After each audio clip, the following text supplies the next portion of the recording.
Latter-day Contemplation is a podcast hosted by two Latter-day Saints who have found great value in experiencing God through walking a path of contemplation. The views expressed herein are our own.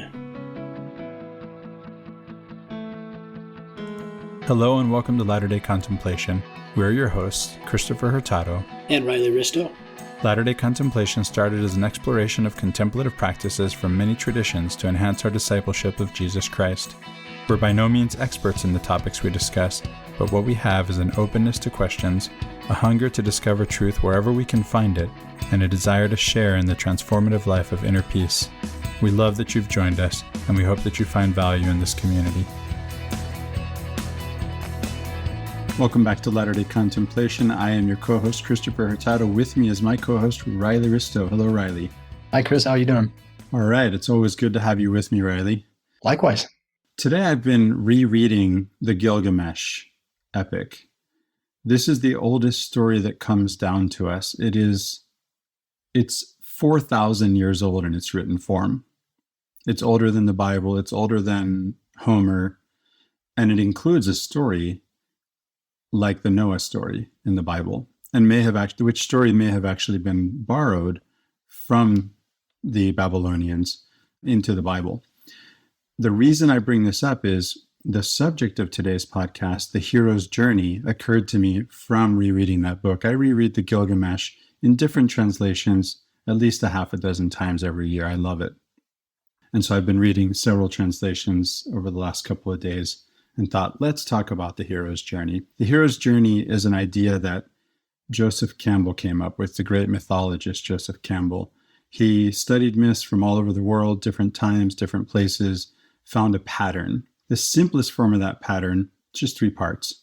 Yeah, it's basically a separation from your ordinary world, followed by an initiation into some kind of special world, and then a return to the ordinary world with the knowledge, or what he calls the elixir, that you obtained in the special world. Some kind of boon, right, that you bring back. Yeah, and share with others. And share, yeah, to the benefit of all, right? Yeah. Typically, the hero is some kind of leader, right? Whether the hero be a king or a queen. I should say heroine. There is such a thing as a heroine's journey. The pattern is the same. You don't have to be male to make the hero's journey, right? There's the heroine's journey too. Although that's been less well documented and only much more recently documented, it works the same way. Well, and I would say in many of these stories, it's the journey itself that creates the king or the heroine or the queen or whatever. It's that being on the journey that gives them the experience from which other people will then look up to them. Yeah, that's a really good point. Although some start off like Gilgamesh, sure. He's a king, but he's not a very good king. Arthur, yeah. So Gilgamesh is actually a tyrannical king until after his hero's journey. And then he comes back with, again, wisdom. And so there's wisdom in this. So this is a lens that Joseph Campbell came up with through which we can read world literature. His critics would say, well, you're just looking at what's the same and you're ignoring what's different, to which I would respond, right, what's the problem? That is exactly what he's doing. And we can break this journey down into more steps than the 3 you mentioned, Riley. But then not all steps are always present, which is, again, why maybe not every story fits this pattern exactly. But broadly speaking, if we take things in broad strokes, many of the stories that we have and our own lives fit this pattern. Our scriptures fit this pattern. And so that it becomes deeply personal to us. And as a matter of fact, we can see stories where the cycle occurs over and over. It's not that your life is one hero's journey. It's not that even your favorite story is one hero's journey. Maybe, but you also may see the cycle begin and end and begin again and end again and begin again and end again. That can happen too. I would say, 2 points to make. One is that the more that the story corresponds to this model that Joseph Campbell outlined, the more it resonates with the audience that's reading it. I mean, you look at Star Wars, which is 100% based on the hero's journey. George Lucas says so explicitly. And this is one of the great stories ever told in film. And it resonates with so many people because it has all of the elements of the hero's journey as outlined, even in the minutia, not just the three main categories, but every step along the way it plays out in Star Wars. Yeah, that's a really good point. It's not just that these stories resonate with us because there are so many other stories like them that are familiar to us, but rather because they are the story of us. And that's one of the reasons why, they're both reasons are why they resonate with us so deeply. Well, and then the second point is that, to your point about this being a repetitive pattern-like model, there's part one, there's part two, there's part three. The reason why this resonates with us, and we like these, trilogies and book 6 and book 10, we love this because, again, it's a pattern of our life. As soon as we're done with one journey, you fall right back into the ordinary world again and you crave the next journey. And that's how growth happens. It's in stages. It's line upon line, so to speak. So we're constantly renewing the hero's journey throughout our lives. I love it. And so it really works to make even a part 2 and a part 3. And what happened with Star Wars. So first, as you pointed out, George Lucas reads Joseph Campbell's book, intentionally writes his story to parallel the hero's journey as written by Joseph Campbell. And by the way, that book is called The Hero with a Thousand Faces. There is a book called The Hero's Journey. It is a biography of Joseph Campbell, deliciously told in the hero's journey pattern. But the original book where the pattern shows up is The Hero with a Thousand Faces. So George Lucas writes this story, the original Star Wars movie, The New Hope? Is that what it's called? Yeah. Episode 3. To follow this model. Joseph Campbell rarely went to movies, but after the movies were made, all 3 of the first movies that George Lucas made, George Lucas invited Joseph Campbell to the Skywalker Ranch, and Joseph Campbell did watch the movies and was delighted. I didn't know that. That's awesome. Yeah. So let's go into this. If we can go into more steps than just the basic 3, I think the original Star Wars movie, or again, this is how it works. After George Lucas had made so many Star Wars movies, he sold the franchise to Disney for a lot of money. Now, if you're like me, you're wondering at that point, I was wondering, how long will it take him to make all that money back? And the answer is 1 movie. That's all it took. And how did they do it? They copied the original movie. They just changed some names and places and dates and whatnot, and they told the same story, and it was a hit all over again. Right. And then they took and they did screw with the model a little bit, and they did the Mandalorian, and they've kind of done these offshoot things. They've got the cartoon version of things, and some of it is faithful to the original story that Lucas wrote, but some of it not so much. And again, it's a money-making enterprise, so that's a tangent all its own. But sure. But the things that have been successful are the ones that essentially just repeated the story again with Rey and whoever else, right? That's right. And the pattern isn't always as easy to discern in all stories. I'll give you an example. I had my kids, as a homeschool dad, I had my kids write Beowulf Hero's Journey papers. I went out on the internet and I searched for what I could find that they might find, in addition to sort of controlling their internet access around this writing assignment. I just want to see what was out there. And the answer is nothing. I was pleased. I was surprised too. I was really surprised. I also use this, and I'm not the only one doing this. There's a great book by Christopher Vogler, I think, another Christopher, my namesake, using this to teach. So as an English teacher, teaching composition and rhetoric at Salt Lake Community College, I always use the hero's journey to help my students to write stories, to write fiction. And then, of course, you can bring this into your memoir too, right, to make it more interesting. Again, it's not that you're going to make up anything from your life. It's just that you're going to put it into this pattern, or see, maybe I should say, you're going to see how your life falls into this pattern and show how your life falls into this pattern. So something you bring up there with this idea of pattern and how we might fit stories into the pattern kind of proactively. Why would we do that? And you and I are both fans of Mircea Eliade, and the reason he says, at least Eliade says, that we do that is so that the story will be remembered. The stories that fit the pattern, the myth of the eternal return, he calls it, are the stories that get remembered. And the stories that don't fit the pattern, they either change to fit the pattern or they disappear from our collective memories. And so the heroes that stick with us over the course of 200, 300, 400 years or longer are those that have gone through the steps that fit that pattern that Joseph Campbell kind of itemized and elucidated in detail, but which Eliade also recognized culturally across cultures throughout the world and throughout ancient history. Yeah, and in the case of Gilgamesh, it's 2, 3, 4,000 years, right? Right. So going into the Star Wars story, thinking of the first story, again, if you only know, if you know the newest version of it better, what's that one called? And I don't know what the name of the episode is, but essentially you've got Rey who ends up mirroring Luke. That's right. And the way that he was born on this planet, and that, you know, she's kind of like an orphan, like he's an orphan, I think. And anyway, it's essentially the same type of model that's mirrored. So thinking of Luke, and you can think of Rey, it's the same story. Luke is born in the ordinary world. He's just a poor dirt farmer somewhere in the universe, right? Yeah, Tatooine. Yeah, and he gets the call to adventure. The call to adventure comes, and usually the way the pattern works is the hero rejects the call to adventure. What does he say? I've got chores to do. I can't go off gallivanting all over the universe, you know, or the galaxy. He would love to, by the way. He wants to, but you know what?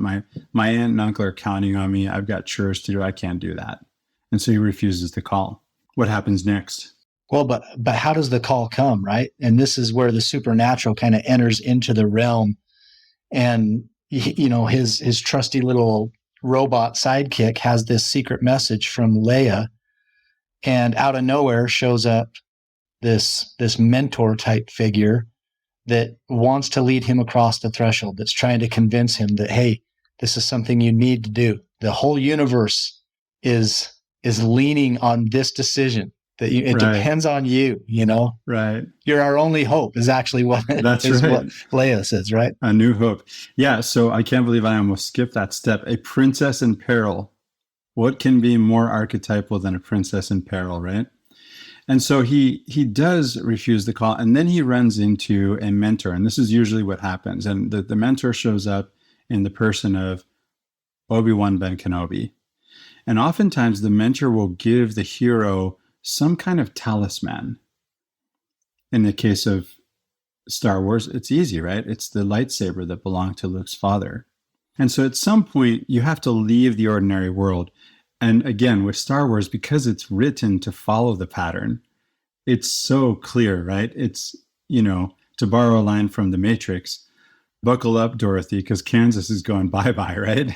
That's so crazy because you just brought up The Matrix and The Wizard of Oz, both of which are strong hero's journey templates. You see, I can't help but talk about it this way, right? Yeah. And so off they go in the Millennium Falcon with this space cowboy. To see the wizard. Yes. They're off to see the wizard. And so there's no clearer crossing of the threshold than that, right? When they burn out of there on the Millennium Falcon, they're gone. What happens next is our hero, there's a series of tests that he goes through, right? Or she. And in this case, it happens with friends and allies, right? In this case, it happens with the friends and allies, the princess, Han Solo, and Chewie, right? Chewie. And off they go, and they end up at some point in the belly of the beast. Now, how much more clearly can you be in the belly of the beast when not only are you in the depth in the Death Star, you're in the center of the Death Star, right? You fly right through the middle of it, yeah. That's right. And you're in this trash compactor. And what's in the trash compactor? Well, there's like a dragon, a monster, right? Yeah. Of course. Yeah. Of course. And you have to slay the dragon, right? So it's very, very archetypal story.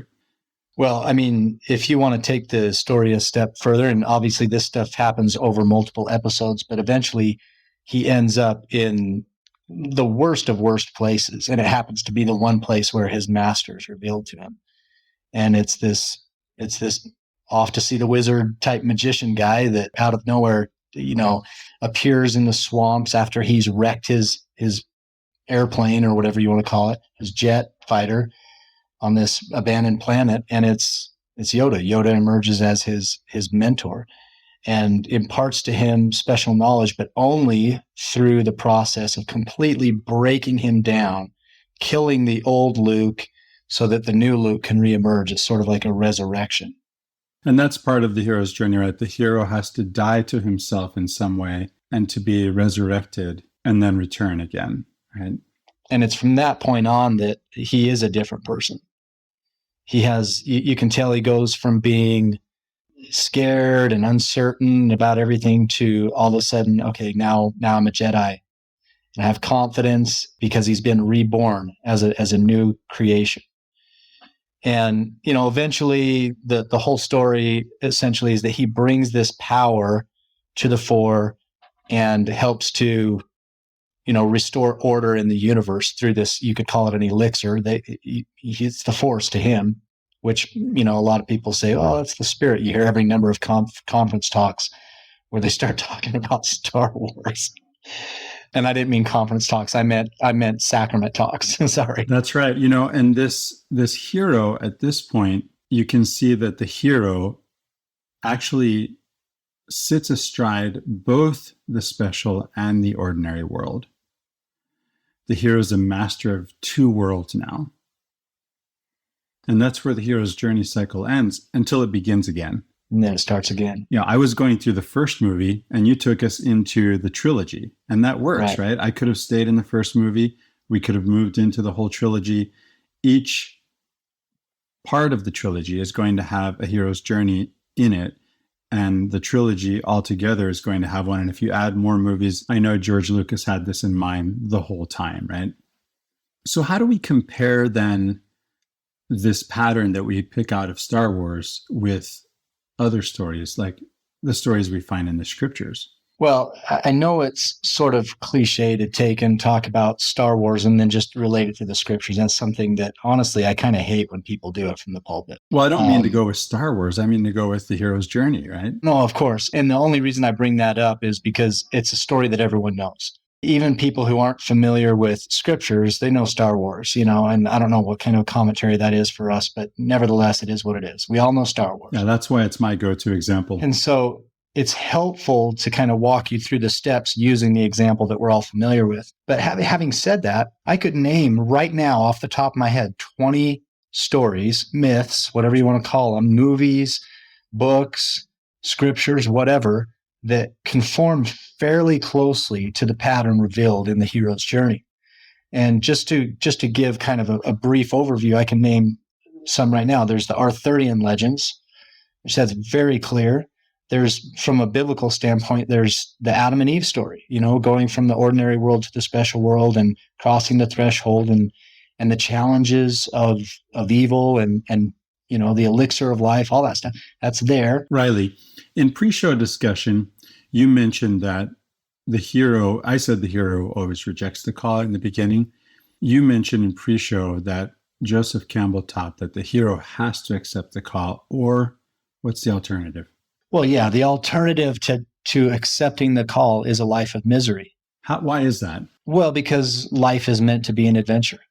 And if you refuse the call to adventure, you're not living life. You're living in a permanent state of drudgery, of what could have been. That reminds me of a personal anecdote. I think I've mentioned this before. I jumped off a cliff into the Sea of Galilee, and I was the last one to do this. I was with a group of people. Now, by the way, the first one to do it didn't go down first and swim and find out what's down there.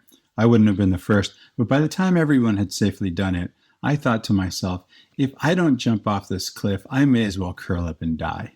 I love it. I'm not alive. I just felt like I had to. And man, was it a rush. Yeah. No, that's a great metaphor. I mean, for me, I really relate to that. I take my kids a couple times a year. Our whole family goes down to Lake Powell. And of course, the main activity everyone wants to do down there is cliff jumping, because you've got a very deep lake, in some parts 300, 400, 500 feet deep or whatever, that goes straight down sheer walls. There's nothing to hit at the bottom of these cliffs that you jump. And, there's always that moment where you're standing at the top of a 40, 50-foot cliff going, oh my gosh, I really don't want to do this. But for some reason, you continue to stand there and look at it. And eventually, whether you're getting talked into it or whether your gumption just comes to a level where you say you have to do it, you jump. And it is a rush. And there's a sense of confidence that comes from that. And it translates to other parts of your life. It's that elixir that you can apply and say, well, I did that hard thing. I know I can do this other hard thing. And the more that you do these hard things, the more you accept the calls to adventure. Let's compare that to something maybe a little bit safer if that makes listeners nervous. You turned me on to cold showers. The story of Wim Hof, where you got the idea, is he felt deeply depressed after the loss of his wife. He felt that he wasn't alive. And when he first jumped into a freezing cold river, it was so that he could feel alive.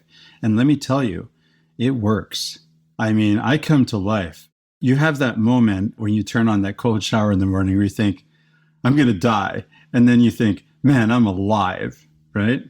But you take the experience from the last time you did it and you start applying it every time, and it just becomes routine. It becomes your daily experience. And after a while, honestly, that's just the ordinary world. And it's not enough to carry you through your whole life by itself. And so it, as valuable as it might have become to you, it's now just part of your daily routine, which is a good thing. But there's something else. There's another threshold to cross. Yeah, there's another thing.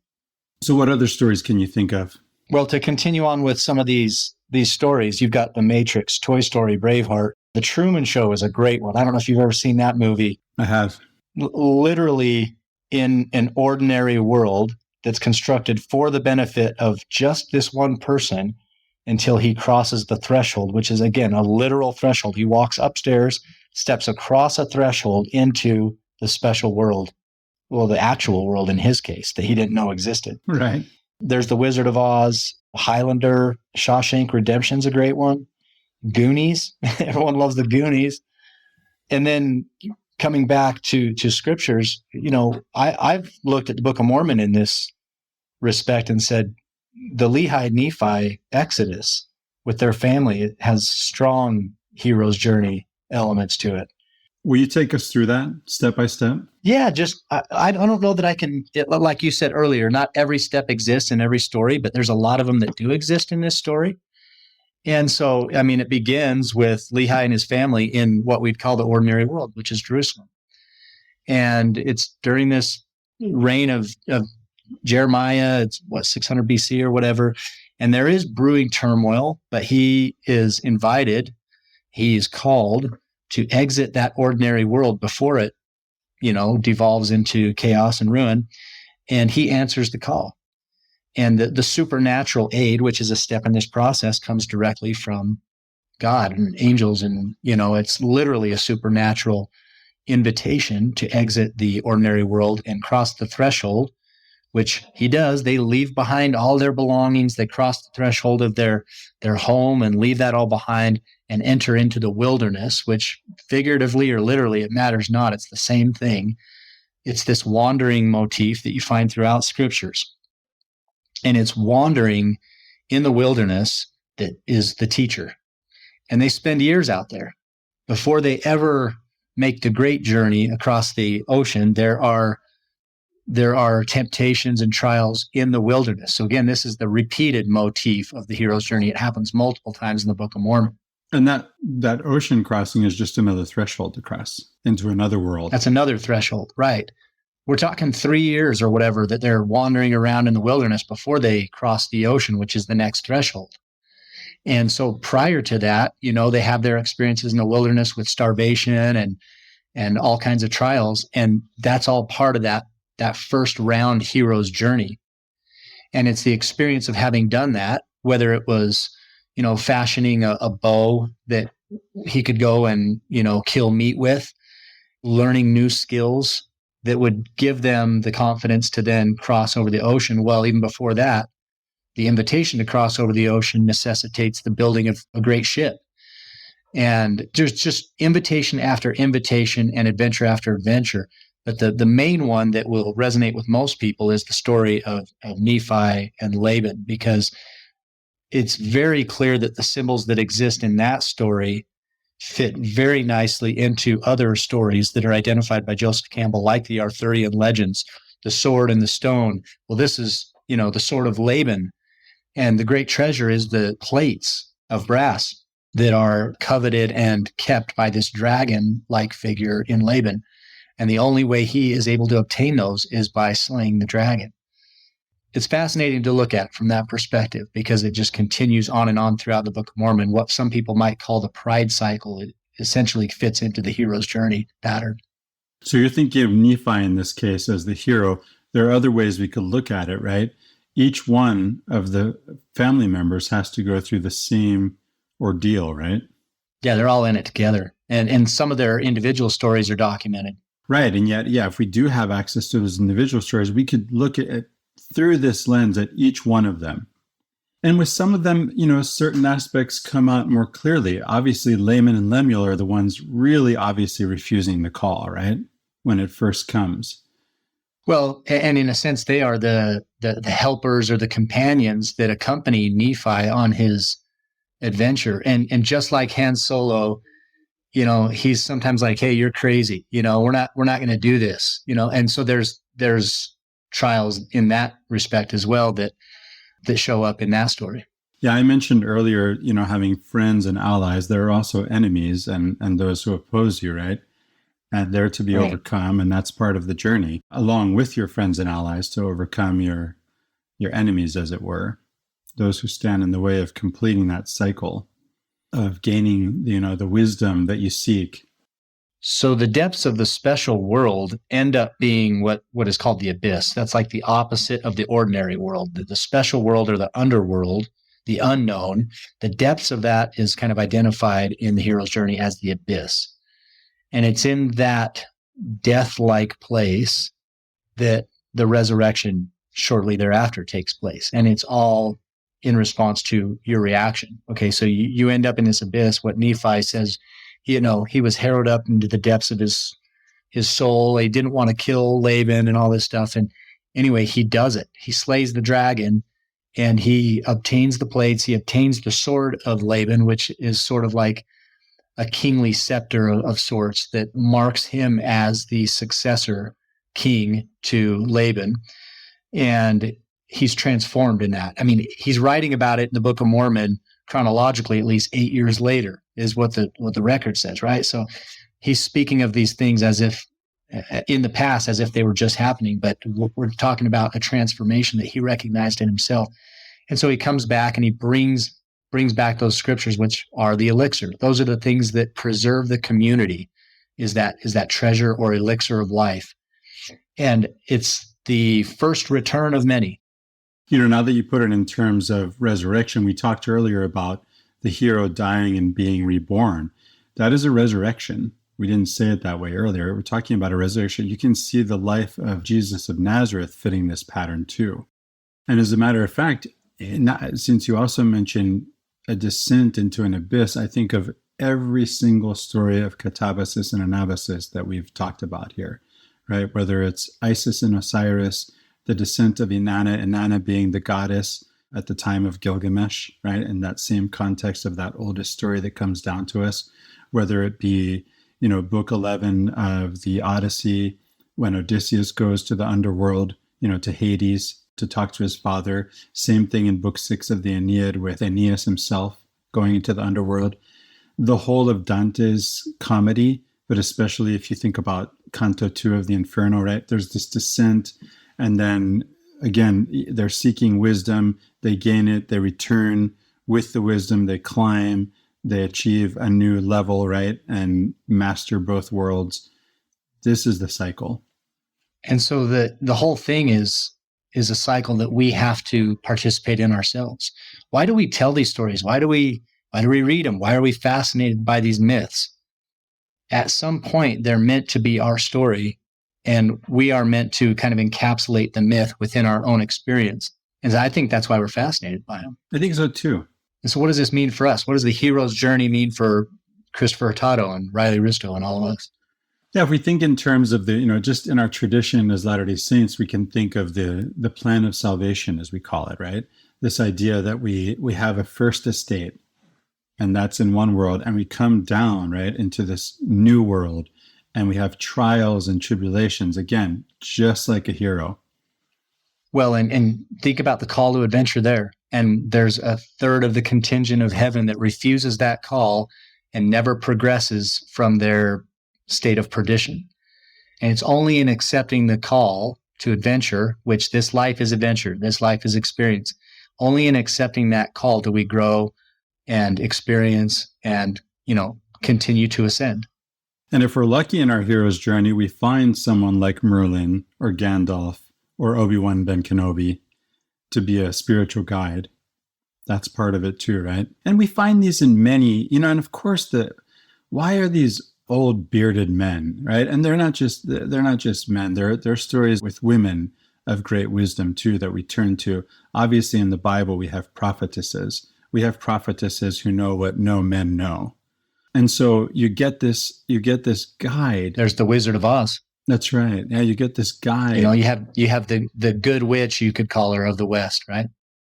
And no, wait, is it the Wicked Witch of the West or the East? I can't remember. One of them, the good sister, becomes the guide. That's right. So it need not be an old bearded Merlin man or whatever. No, but the idea, we associate wisdom with that white beard, right? Mm-hmm. Of course, if we encounter someone like, who just came to my mind, Maria Sabina, the shaman, Mm-hmm. right? The Mexican shaman, a gray-haired woman with much wisdom to share, right? From her experience.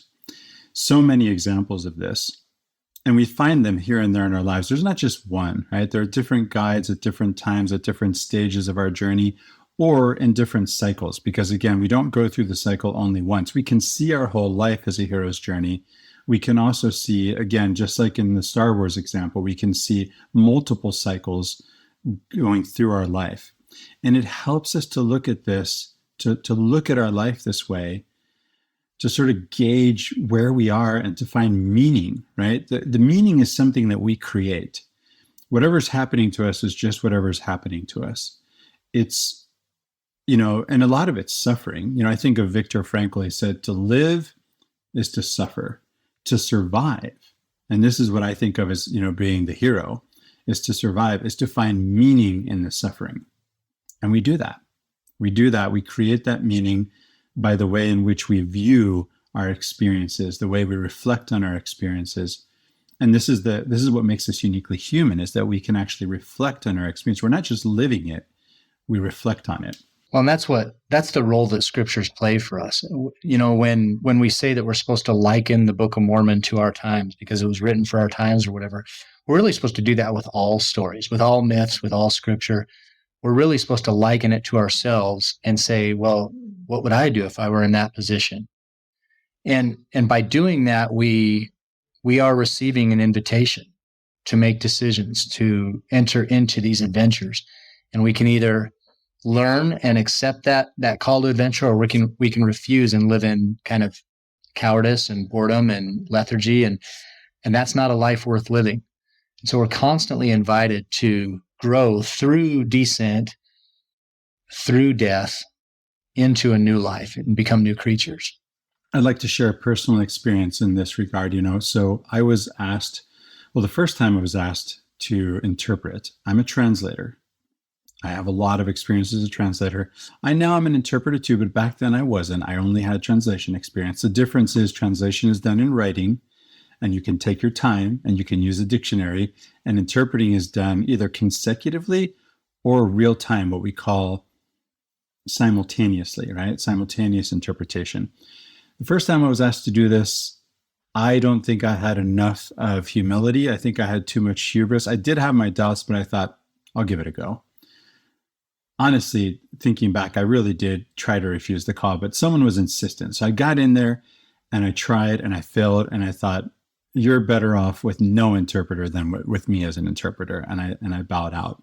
So years later in grad school, when I get called to be an interpreter in my ward, in a Latter-day Saint ward, I think, I've already been down this road.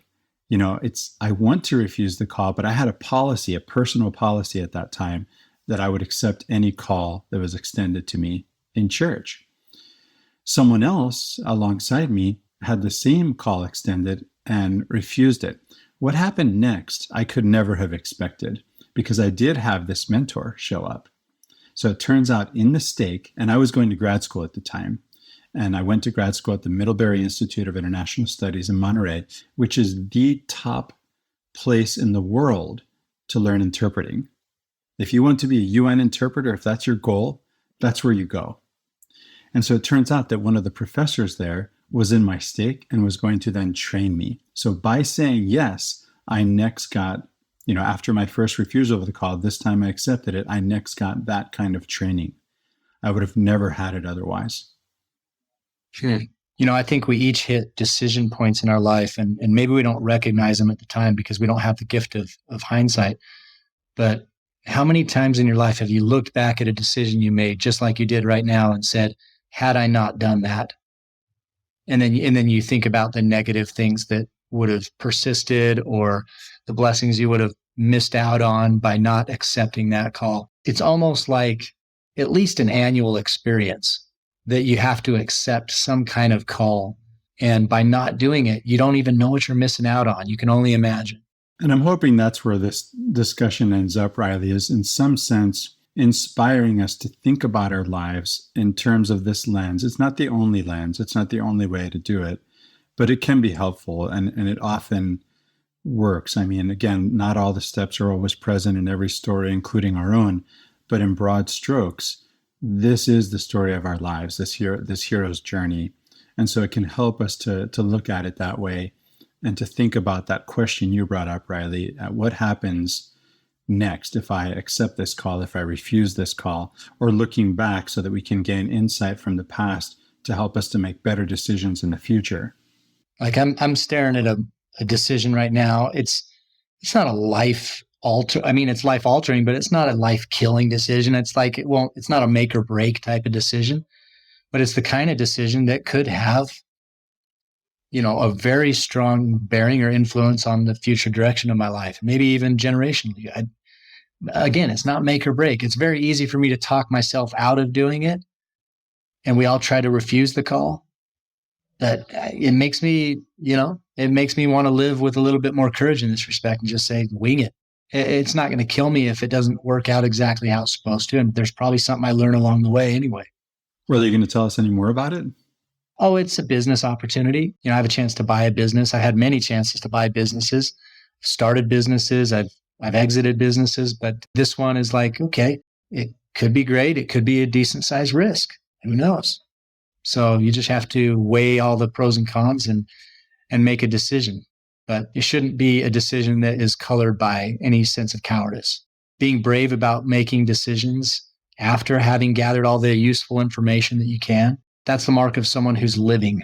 And there's no other way, right? Because you can't know all the answers in advance. Nothing ventured, nothing gained, right? If you're not willing to take a chance, and it sounds like you're taking calculated risks, right? But ultimately there has to be some kind of risk. We have to be willing to step forward, as it were, in the darkness in an act of faith. Faith is really acting in the present for the sake of an envisioned future. There's a completely secular philosophical definition of faith, right? It matches, hopefully, the one you already had, maybe more religious. Again, acting in the present for the sake of an envisioned future. We've been told that faith is a principle of action. So there it is. You act now because you think, if I act this way, this is what will happen. And maybe you're wrong. Maybe it doesn't happen that way. But welcome to the next adventure when it goes another way. Yeah, and that's the part you can never anticipate. But like you said, nothing ventured, nothing gained. You really will never find out unless you step across the threshold. So yeah, it's on my mind. It's a tough decision, but it's one that I think, if I go a certain direction, it could really turn out great. So we'll see. So Christopher, there's another way in which we can use this template of the hero's journey personally, not just recognizing it in stories that are told historically or in literature or whatever, but using it as a tool for our own lives, to guide our lives. Yeah, I've already pointed out that we can see the hero's journey occurring in our lives, but maybe there's a way in which we can look forward through this lens.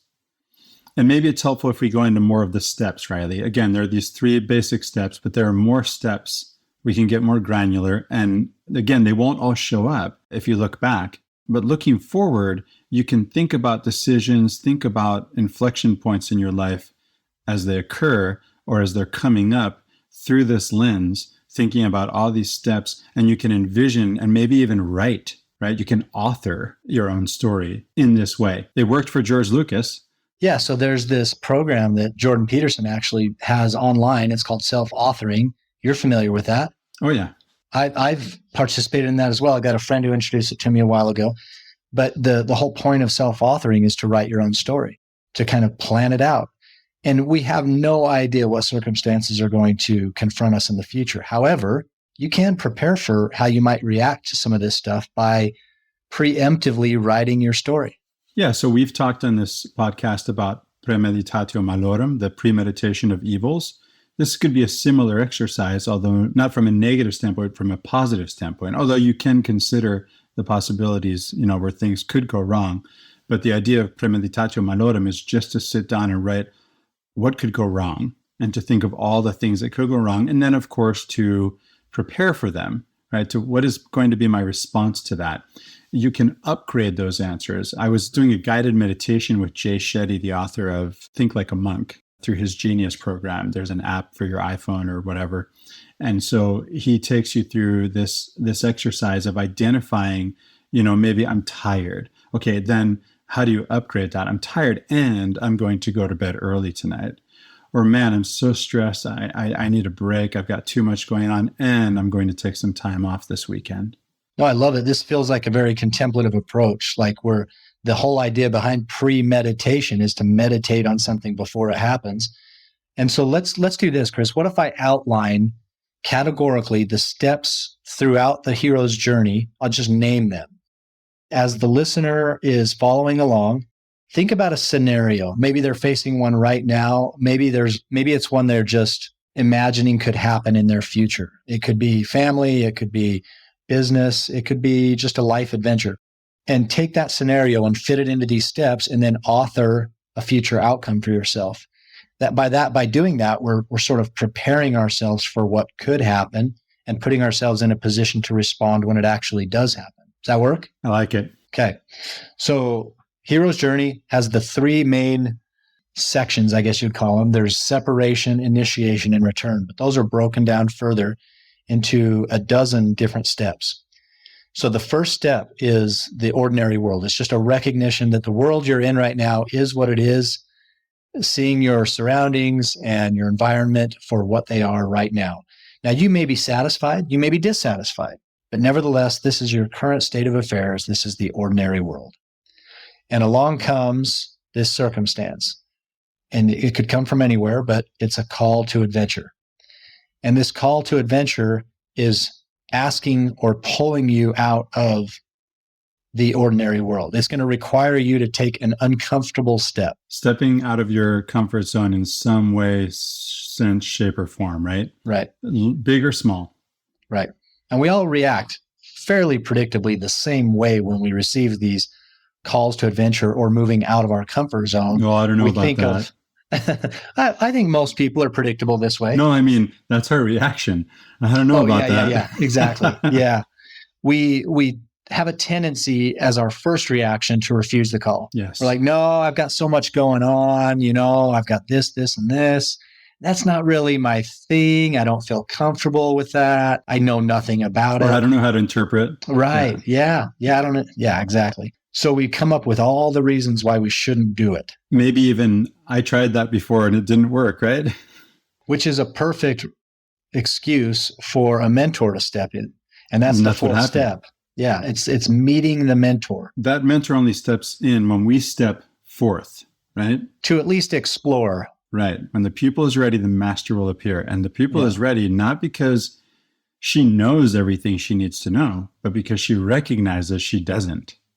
Well, and in some sense, there's a proactive nature about the mentor that sees something in the pupil and says, oh, if only you can see what I see. Yes.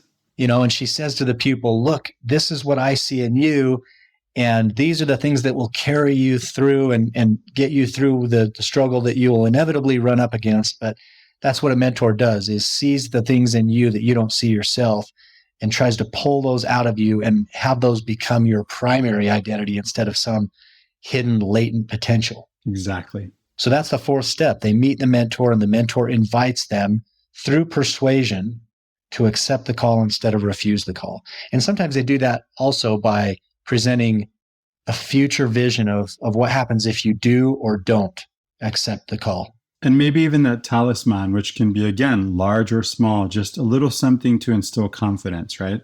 You don't think you can do it, but here, take this magic rabbit's foot. which may or may not do anything. Or here's this sword. Okay, that could really come in handy. Whatever the case may be, whether it's substantive or whether it's symbolic, in some sense, the mentor makes some kind of transference of confidence. So the gesture indicates a confidence in us, and it's something tangible that we can hold and say, okay, this gives me confidence. I carry with me the confidence of my mentor in this talisman. Well, I'm thinking of numerous stories as we're bringing up these topics. I hope listeners too. Like, to me, Dickens' A Christmas Story, where the mentor brings them through what would happen if you refuse this call, and then basically scares them into saying, I just have to do it. This is the future if I don't do it. And there's the future if I do it. That's even more clearly an example of premeditatio malorum, right? These are all the bad things that can happen if you don't accept the call. Yeah. Or I think about the movie Inception. Remember when they have that little top that they spin? And that's the thing that reminds them what is the good and the bad, what's the reality and unreality. And so this talisman that you speak of, it exists all over these stories. So that's great. Okay, so that was the fourth step, meeting the mentor. But at some point, you are personally responsible for taking the initiative to step fully across the threshold. And so at this point, you've received the call to adventure. You've gone through the steps of refusing the call. You've been convinced through persuasion by a mentor, but you still have to take that step across the threshold and leave the ordinary or comfortable. And so that's the fifth step, is to cross the threshold. Now, take that and relate it to any phase of your life or something that you envision yourself at some future time dealing with. What would that threshold be? And would you have the confidence to step across it? Only, I think, if you premeditate upon this plan for you, because this plan is going to require a lot, but if you come out the other side, if you're resurrected, there's a great blessing there waiting to be had. Okay, so you cross the threshold. A boon, right? Yeah, a boon, blessing is a boon. Yeah, elixir. Boon. Yeah, right. And so, as we go into the next steps, I think we're going to run into what are going to be the pros, what are going to be the cons, what are going to be the forces that aid us and the forces that impede us. Right. And just as the mentor oftentimes will warn you, they'll say, look, it's not going to be easy, but it's going to be worth it. You will learn and grow and catapult into a new dimension of existence that you never thought you could. So that's the sixth step. It's the tests and the trials. And along the way, you have allies and friends, and you have some people that are your enemies or people pushing against you, and that's all part of the process too. But that's the sixth step, is to actually confront the trials. Yeah, and we speak of enemies. I feel uncomfortable every time I speak of enemies. Latter-day Peace Studies. Yeah. We don't believe in enemies, right? Yeah. But the fact is that there are people who push back against whatever it is that and sometimes they're the people who are closest to us. If we want to accept that call and become the hero of our own story, this doesn't only make us uncomfortable, it makes other people uncomfortable too, especially the people closest to us. And sometimes they're not enemies. They're worried about us, or they haven't caught the vision, right? They didn't have the mentor to tell them about it. They just have us. And we're, someone close to them, and no prophet is accepted in their own country, so they're not going to listen to us. If only that mentor would step in and help us out, right? Maybe that's possible. But the fact is, we get pushback from people, sometimes the people who love us the most. They're not enemies. Well, and this is a critical step for assuming your autonomy and saying, okay, if it's going to be, it has to be with me. I've got to do it. I'm on my own. I think about this phrase that is used in the New Testament by Jesus, and I'm not sure how accurate the translation is, but essentially Jesus says those who are unwilling to leave their father and mother and hate their brother and sister, they're not worthy of me. And there's a way in which reading that becomes less about, hating your family members and more just about recognizing the limitations. Loving the Savior. Yeah, recognizing the limitations of their understanding of the situation you're in, and you saying, I'm committed to this path, this way. I see something. Yeah. I can't deny it. I have to pursue it. Yeah. Yeah. And only because this is your own soul's journey. Right. Your soul knows. It knows, deep within you, this is the right step to take. And that doesn't make it easy. And you will have, again, you'll have trials. You'll also have those who stand beside you and walk with you and maybe even carry you. Well, and this journey can be really enjoyable, by the way. It need not be, all drudgery and misery and woe. The journey itself is just a prelude to the real challenge, which is step 7, approaching the ordeal, the main ordeal, the death. As I look back upon my life, I'm in awe at all the adventures I've lived because I said yes. All the opportunities that presented themselves that I said yes to led me to, and it doesn't mean it was easy, and it doesn't mean there were no losses, but I've gained so much. That's awesome. And I can say the same. I think most people who have lived a certain period of time and been confronted with enough of those decisions would say the same for the most part. No regrets. So the adventurer, us, we approach, it's almost a new threshold that we need to cross into the underworld, into, if you want to think about it in terms of legends, we're going into the dragon's lair. And that's important because, as Joseph Campbell put it, in the cave you fear to enter lies the treasure you seek. I love that quote. It's just, and then there's follow your bliss, right? He's telling you what you said earlier, Riley. If you don't accept the call, you will be miserable. Bliss only comes from accepting the call. Right. And ultimately, the story of Frodo and Lord of the Rings is in the adventure itself. It's not in destroying Mordor or whatever, to borrow another popular story that most people know about. It's in that journey. It's the process that he really benefits from the most. Yeah, it's important to remember because sometimes we think it's all about the destination, but it really is about the journey. This is something that we recognize when we reach the destination. Thinking back at Gilgamesh, he goes searching for the elixir he seeks is eternal life. He's trying to cheat death in some way. And he even finds again this Noah figure, Utanapishtim, who did actually get that. And he's trying to get it for himself. And he actually finds this flower that's then going to give him that. And he leaves it aside to go for a swim. And the snake comes along, just like the snake in the garden, right? And eats the flower, sloughs its skin. What Gilgamesh was hoping for himself, the snake takes away. And yet, when Gilgamesh returns to the ordinary world, he returns with the wisdom, not with immortality, because that's not in the cards. We're all going to die, right? But with the wisdom that then makes his life different. And that's ultimately what this adventure needs to do. They need to go into the abyss for the purpose of the experience, if nothing else. They may come out with all the gold, all the jewels, the magic sword, or whatever they're supposed to emerge with after having slain the dragon. But the very purpose of going down, descending into the cave, is just as important as what happens upon your exit from the cave and what you come out with. So this is the death and rebirth section of the hero's journey. It's the deepest part of the abyss. And the things that happen there are the things that propel you into the second half of the hero's journey. And so that's step 8, ordeal, death, rebirth, the abyss, and resurrection, essentially. Step 9 is the reward of having done that. Now you have the power and the confidence to seize the sword, so to speak, to pull it out of the stone or pull the scale from the dragon's chest after having slain the dragon, or emerging with the cup, the chalice, in the Arthurian legends, the Holy Grail. That comes after having descended into the abyss. You then start the road back, and that road back is not just a leisurely stroll. No. There are other challenges along the way, right? What happens, Chris, after you've gone through something that has impacted your life so much and given you so much perspective on life, and you feel like you've gained so much?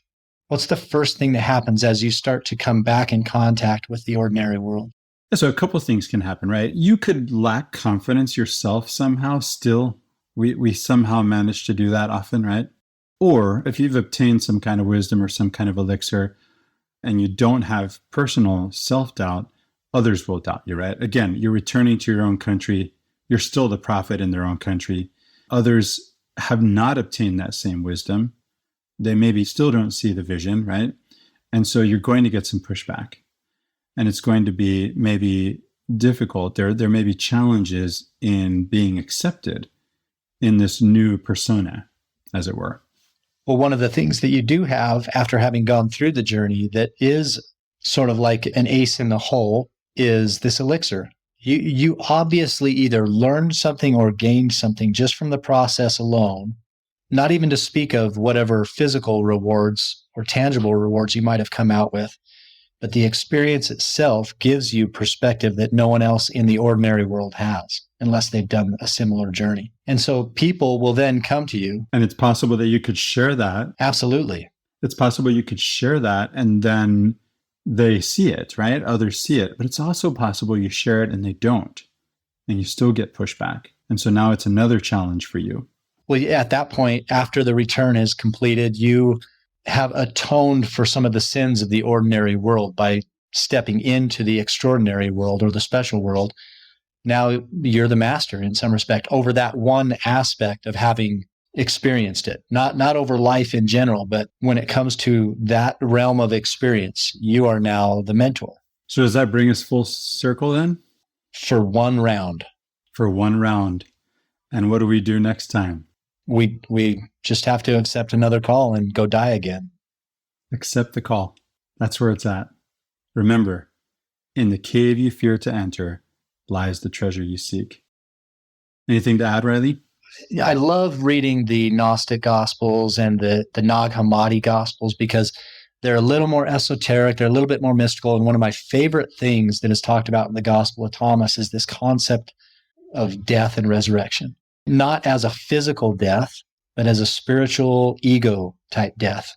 This process of dying daily or dying as to yourself to be remade a new creation or a new creature is the whole purpose of life. If we do no more than see in Christ the archetype of resurrection, that should be enough for us to get on that path, get on the way, and recognize that whatever we're doing now is fine. It's ordinary. It carries us through our daily routines and all that stuff. But there will come a point when that part of our life needs to die, and we need to move into the next phase. And it's going to take courage, and it takes faith, but we need to do it. That's the purpose of life. What a great discussion. Thank you for listening. Thank you for being with me, Riley. It's my pleasure. That was a fun episode. I wouldn't want to miss the opportunity to give thanks to the Latter-day Peace Studies team, all volunteers. Thank you guys. And to invite you also to participate, whether as a volunteer, whether in sharing with your friends and family this episode, the podcast in general, our sister podcast, Latter-day Peace Studies Presents Come Follow Me. And if you'd like to donate, I think there's a way to do that on our website. Yeah, we've got a PayPal link. Tell you, Chris, just as a sidebar, one of the great joys of having done this podcast now, this is episode 81, by the way. One of the great joys of doing this with you and with Shiloh initially is hearing feedback. We love to hear how this is received for you. If this has made any impact on you, let us know. If you're sharing it with someone that you love because you think it'll have an impact on them, let us know. If there's something that we can do to make it more effective or something that we should cut out or change, let us know. We love to hear from our listeners. We want your show ideas. We want your feedback. So you can reach us on direct messenger through Facebook Messenger. You can hit us on the Facebook page or the Instagram page. Many ways to reach us. We're pretty Googleable. So yeah, feel free. And thanks to all of you who have reached out and shared your feedback. The quality of the feedback that we get is just incredible. We're so glad you're listening. We're so glad that it makes a difference for you and that you're sharing. Thanks again.